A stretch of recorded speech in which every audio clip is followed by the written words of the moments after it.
এখানে দাঁড়িয়ে দাঁড়িয়ে অপেক্ষা করি ম্যাডাম খাওয়ার পর যে খাবারগুলো বেঁচে যাবে সেগুলো আমি আমার ছেলেমেয়ের জন্য বাসায় নিয়ে যাব। হ্যাঁ, তাড়াতাড়ি খাবারগুলো ব্যাগে ভরে নিয়ে যাই।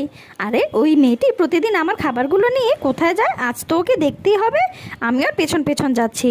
আরে ম্যাডাম কি আমাকে ফলো করছেন নাকি? হ্যাঁ, আমি খাবো, আমার ক্ষুধা লেগেছে। আমার মনে হচ্ছে ও খাবারগুলো ওর বাচ্চাদের জন্য নিয়ে যাচ্ছে। আমি তো এখন ওর পিছে পিছেই যাব। ও মা এসেছে, আমাদের জন্য মজার মজার খাবার এনেছে। মা তোমাকে অনেক ধন্যবাদ। আরে ওরা এতটাই গরিব! ইস, আমি তো আগে কখনো বুঝতেই পারিনি। ওর বাচ্চাগুলোকে ঠিক করার জন্য আমাকে কিছু একটা তৈরি করতেই হবে। এই হলো অ্যান্টিঅক্সিডেন্ট, আর এগুলো খাওয়ার পর ওর বাচ্চাটা আগের মতো সুস্থ হয়ে উঠবে এবং মোটা তাজা হবে।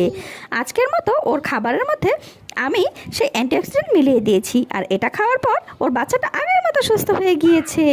ওয়াও, দেখতে কত ভালো লাগছে! ইস, কে যে আমার বাচ্চাটিকে সুস্থ করে দিয়েছে তাকে অনেক ধন্যবাদ। আপনাদের জন্য একটি পার্সেল এসেছে ম্যাডাম। আরে এতগুলো স্যালমন ফিশ, এগুলো পেয়ে তো আমরা খুবই খুশি হয়েছি।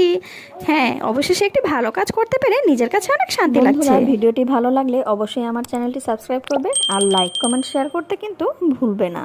নেক্সট ভিডিও দেখার আমন্ত্রণ রইল।